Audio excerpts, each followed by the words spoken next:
উচ্ছে আলু দিয়ে ইলিশ মাছের চচ্চড়ি করব। দেখো তেল গরম হয়ে গেছে, পাত্র বসিয়ে দিয়েছি। সর্ষের তেলেই করব। আঁচটা একটু কমিয়ে দিলাম, তাতে আমি খালি শুকনো লঙ্কা তেলে দিলাম। ফোড়নে দিয়ে আমি উচ্ছেটা দিয়ে দেবো। উচ্ছেতে একটা পেঁয়াজ দিয়ে দিয়েছি, দুটো মাঝারি সাইজের পেঁয়াজ। আঁচ বাড়িয়ে দেবো, আঁচ বাড়িয়ে ঢাকা দিয়ে দেবো। ঢাকনা খুলে ভালো করে এবার নেড়ে দেবো। তিন চার মিনিট না, 2-3 মিনিট রেখে তারপর আমি ঢাকনা খুলে নেড়ে দিচ্ছি। আবার ঢাকা দিয়ে দেবো, আবার 2-3 মিনিট রাখবো। একটা ছোটো কালো কড়াই বসিয়ে দিলাম, তাতেও সর্ষের তেল দিয়েছি। মাথাটা ভেজে নেব। মাথাটা আর মাথার কানকোগুলো খুব ভালো করে ধুয়ে নিয়েছি। কানকোতে দেখবে অনেক সময় ময়লা থাকে, অনেক সময় না, সবসময়ই ময়লা থাকে কালো হয়ে। সেটা খুব ভালো করে কচলে কচলে ধুয়ে নিতে হবে। এদিকে ঢাকনা খুলে আবার নেড়ে নেবো। 2-3 মিনিট হয়ে গেছে,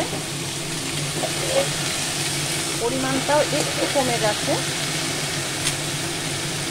ভালো করে নাড়াচাড়া করে আবার আমি ঢাকনা দিয়ে আবার 2-3 মিনিট রাখবো। এদিকে মাথাটাই আমার নুন হলুদ দেওয়াই ছিল, মাখানোই ছিল।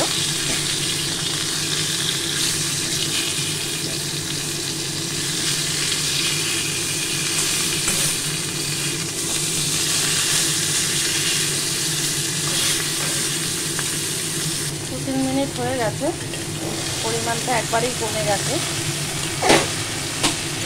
তোমরা যদি চাও তো উচ্ছের বীজগুলো তুলে ফেলে দিতে পারো। আর এদিকে আমি তেল তো খুব কম দিয়েছি, এই কড়ায় এটাকে আস্তে আস্তে আস্তে আস্তে ভেজে নিচ্ছি। একটা মশলা করে রেখেছি, নুন হলুদ জিরে ধনে খুব অল্প পরিমাণে, আর তার সাথে 2টো কাঁচা লঙ্কা মাঝখান থেকে চিড়ে দেওয়া আছে। এটা দিয়েও আমি কষিয়ে নেব। ইলিশ মাছটা ভাজা হয়ে গেছে, এবার আমি আস্তে আস্তে ভেঙে নেব। খুব বেশি ভাজিনি, মানে 2খানা করে ভেঙে রেখেছি, কাটা হয়ে যাবে বলে।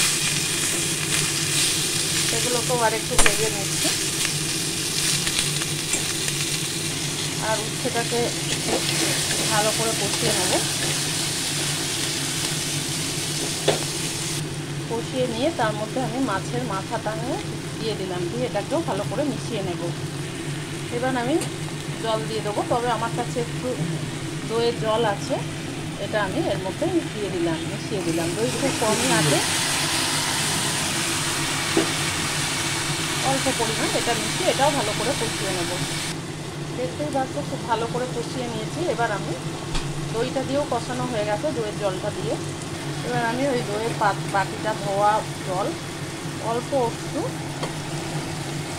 সেটা দিয়ে দেবো। সেটা ঢাকা দিয়ে দিলাম মিনিট 3-4। 3 মিনিট পর আমি ফিরে এলাম।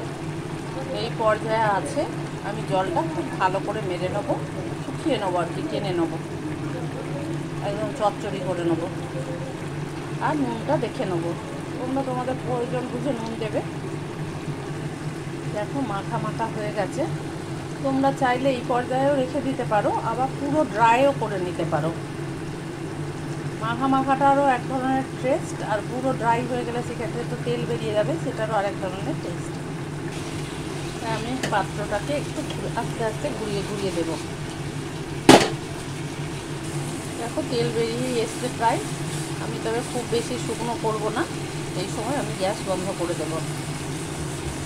গ্যাস বন্ধ করে দিলাম, ঢাকনা দিয়ে ঢেকে দিলাম।